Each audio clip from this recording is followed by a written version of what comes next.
Hi guys, welcome to the next video of this Linux tutorial. In this video we're gonna discuss about the command that we can use to we can use it to run our system or check our system matrices or to tune your system basically. So the command name, let me give you the command name, that is top command. Inside top command, when we run the top command, what it will do is it will show us a you can say Linux processes basically, or you can think of, instead of Linux processes, what you can think of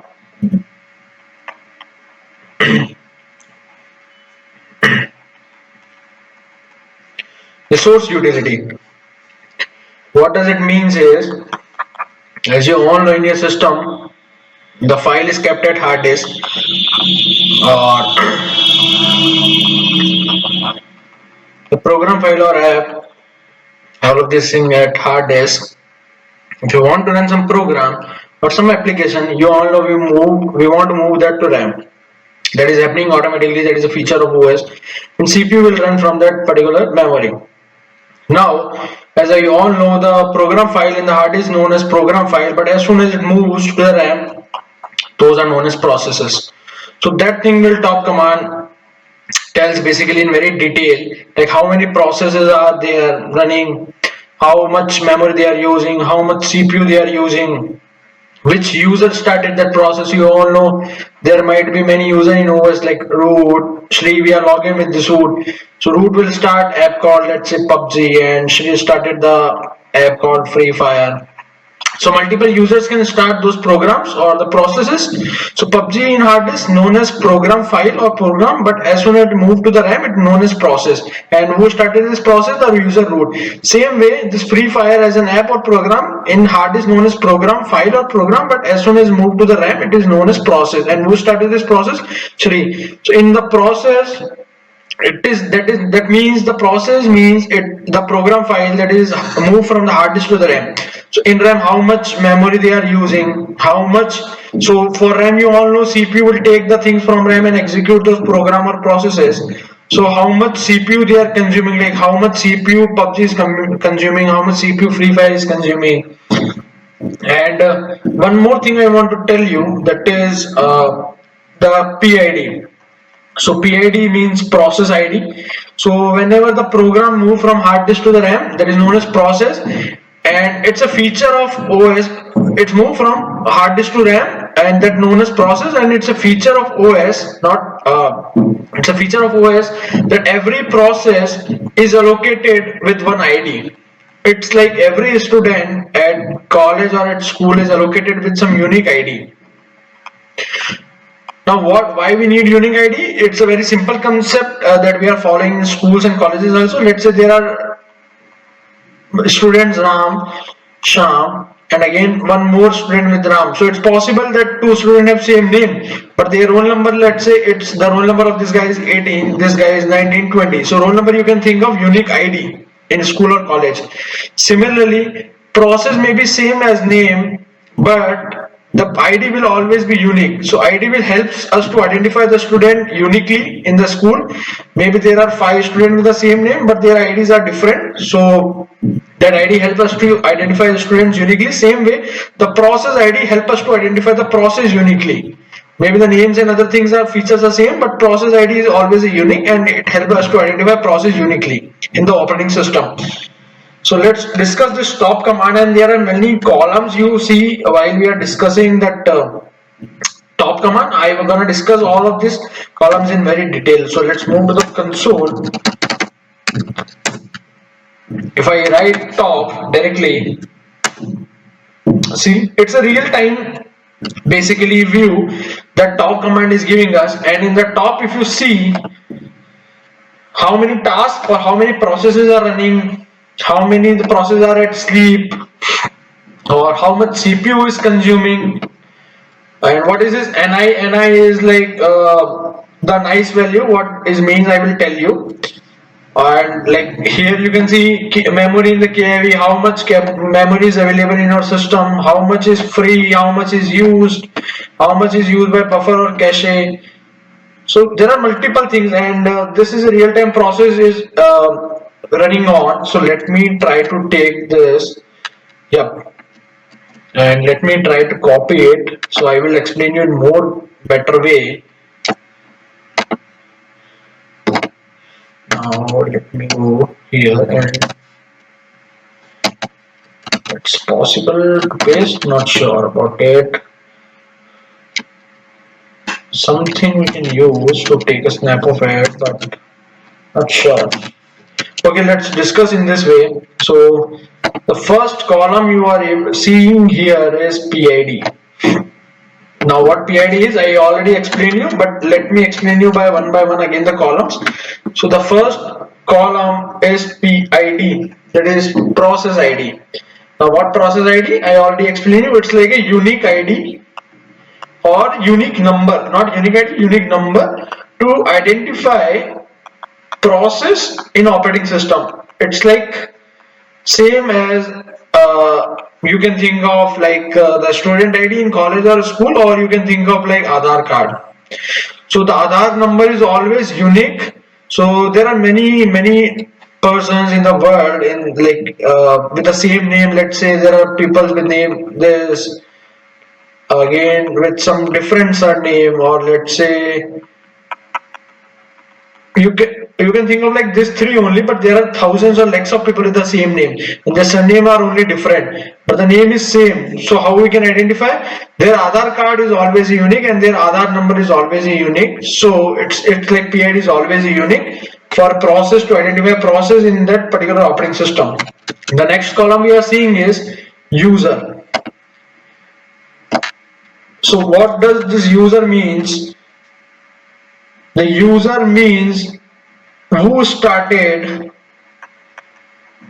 this process basically. So you all know program is in hard disk, and when it moved to the RAM, it is known as process.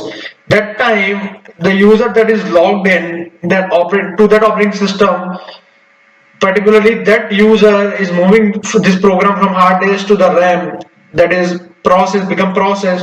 So that user that time that is logged in, which user is logged in, or which user moved this program from hard disk to RAM. So that user column will denote. So if you see, all the things are running by root now, and from which user we are logging in the starting of this command prompt in the down, if you see, I tell you the syntax in the first or second video of this Linux tutorial that the first this name represents the user that we are logged in with currently.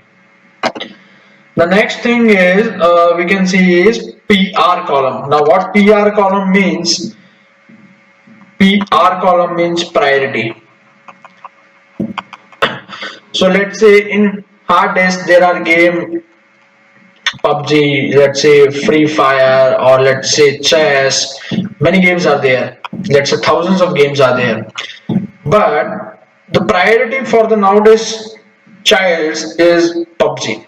The next priority if PUBG don't have, they have priority called Free Fire. So let's say there are these apps installed on your mobile phones. So the priority for your child is first the PUBG. If PUBG is not there, then Free Fire. So this is a priority basically. So in operating system also, every process you can think of like these games only, PUBG, Free Fire, chess, or any games, racing game. So you can think of like it is a process, and in operating system, every process he's having some priority. Priority means which process needs to be done urgently, which process have which priority. If you see, there are priority 20, there are 0 also. So it's like priority means which process you want from hard disk to the RAM, or which program you want from hard disk to RAM will move first. That is a priority basically. The next column is NI, nice value. What NI means is, NI means nice value. It may be 0, it may be in positive number, it may be negative number. So what if negative number? That means that process or that programs is having high priority. If the number is negative, the number is positive, that means that process or program having less priority. Now again the same priority thing, less priority means that app is not necessarily to move from hard disk to RAM urgently. That is not urgent to move from hard disk to RAM, but that high priority thing is urgent. If you see, Something is in -20 also, that means that is a high priority. 0, they don't have much priorities. So this way. Now the next column is the VIRT. Now what VIRT means?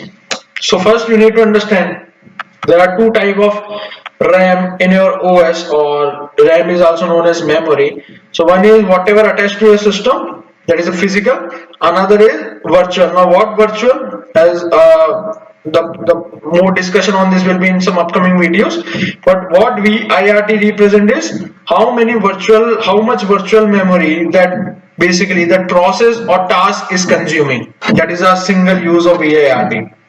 Next is we are seeing RES.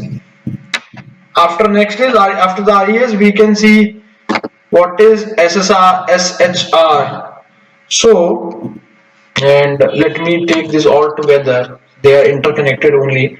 So we have SHR, then we have percent CPU, percent memory, percent CPU, percent memory. We have them time plus, and in the end is command. Now let me tell you quickly on this. So SSR means, so it's like a shared memory. So you all know in your system we have one single memory, and that memory is shared between multiple program and process. What does it means is, at the same time you are listening music in your mobile phone, at the same time you are seeing your WhatsApp also, or music and PUBG you are playing together, something like that, multitasking you are doing. So this is again a program that is in hard disk, this is again a program in hard disk, but that is moved to the RAM, because to run the music player or to run some music we want it will go to the RAM, so CPU will read it. Again this is a program, but if you want to play this will move to the RAM, so CPU will run from the RAM. So both become the process now, and that process where those are resides in this memory only. So SSR means shared memory. How much memory is shared by those tasks basically. So you can see the values, multiple values are there. The percentage CPU means it's very easy to understand. Percentage CPU means how much percentage of CPU the task or process is using, how much percentage of memory the task or program process is using. Time plus, you can think of like CPU time. So whatever CPU is doing, it's always calculated in time. So this is the time, how much time the task or process is got from the CPU. Now the last main thing is command. What does command block means? So you all know the program are on hard disk, and those programs may be any games or any program files. What does it mean by program files? So if you know the multiple programming language like C, C hash, Python, so we can write programs in these languages, and that the file where we wrote the program is known as program file. And then after we can run that program file also to achieve what we want to achieve. So more on this Python and this courses we are coming very soon. But you can think of program is like a file. Program file is like a file where some multiple lines are written, and using those lines we are achieving something. Like what we are doing, we are, let's say, taking a snapshot. So this is one Python program. The Python code is written in this file, and this file is known as program file, and using those lines we are taking a snapshot. It's an automated program that is taking snapshot every 1 hour. And program you can think of like app also, like we have date, cal, and as I showed you when we are discussing with the date and cal, these are again a program file only. When we discuss the Firefox command, that is again a program file that is reside somewhere in hard disk, but when we run this command it become a process, and that will move to the RAM. For more update or more discussion on program and process, what is exactly the program versus process means, how the program file is why program file we store in hard disk not directly in RAM, why program file is moving to the RAM, and why CPU is only capable to run or do the things from RAM, not from the hard disk, you can check out that video. That is maybe your second or third video in this Linux tutorial series. I will lay down that link of that video in description also. You can check out that video of programming process. But what I'm saying is the last column, that is command. So you know command is like date, cal, Firefox, these are all command, and these are stored in hard disk. But if we want to run those commands or programs, we want to move them to the RAM. So as soon as we run this command, it will move that program file of this program to the RAM, so that CPU will do the things from RAM or connect with the RAM and do the things, required things. So the last column will tell us which command we run or which process the name is basically. And if you know, the date command is a program stored somewhere in this OS, and how we come to know that date is a program file only? See, this is the location of the date command or the date program, and you know with the ls-l we can check the details of some file, and date is a program and this is stored in some file, and with ls we can check the details of some file. So it proves, ls-l will prove, it gives some output to you, then this is a file, it proves. See, this is a file, and why is in green color? It's executable. That's why it's executable, we are able to run.